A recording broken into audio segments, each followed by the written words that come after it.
Thank you so much. I appreciate the gentlelady from Ohio for inviting me, and I also want to honor her for her service as the head of the Pro-Life Women's Caucus here in the United States Congress. We benefit greatly from your leadership, and we appreciate all that you do.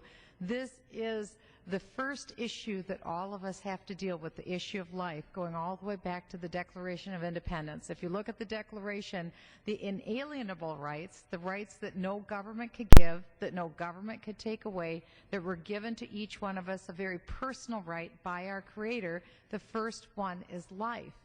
And that's why this issue is central in every debate that we had. How will we, as an American government and society, deal with vouchsafing life?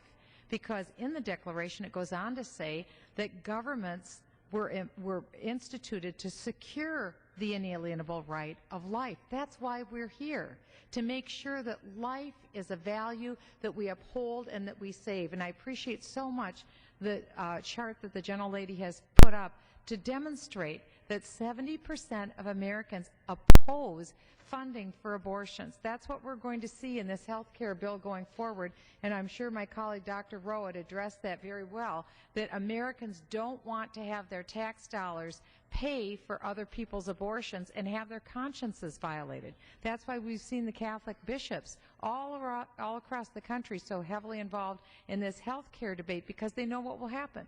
The Alan Guttmacher Institute tells us that there will be more abortions if we have government-subsidized abortions. As a matter of fact, it'll probably be a good 30% increase in the number of abortions that we currently have today.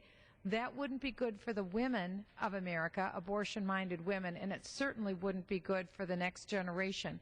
You know, in so many countries across the world today, whether it's Russia or in Eastern Europe or Western Europe, certainly Italy, Greece has a population replacement rate of 1.3. All of those nations are not replacing themselves. There's a very high level of abortion that's occurring in those nations. We don't want to see that here in the United States. We are at replacement, but our population levels could fall. It's not good when a nation's population levels fall below replacement, and the countries now in Russia and Western Europe are dealing with that fact. It's also of vital interest, just for the sake of abortion-minded women, that they have alternatives. All too often, what we see are women that are put into a position that they don't want to be in by their parents, by pressuring boyfriends, to tell them, have an abortion because it will cost me money, it will cost me embarrassment. But it's the woman who pays the price. The woman pays the price emotionally. I had just looked at some figures that said that women who have an abortion have a higher risk of death and are 6 times more likely to commit suicide. That's such a terrible, horrible outcome for women.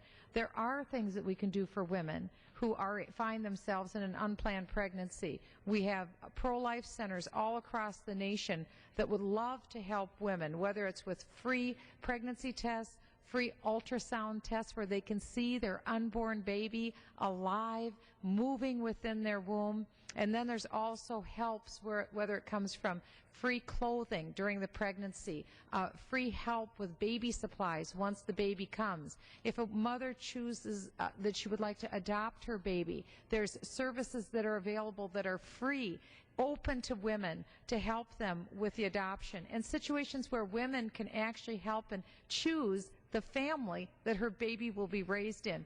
There are great options for life, and I know my husband and I had been involved in foster care, helping children as well who are in less than ideal circumstances. And I thank Dr. Rowe for all the very strong work that he's done in the pro-life movement, and also with my colleague, Congressman Gene Schmidt. And I yield back, and I'll be happy to Well, thank enter you. in And you know, one of the things that I'm proud of is the fact that it's not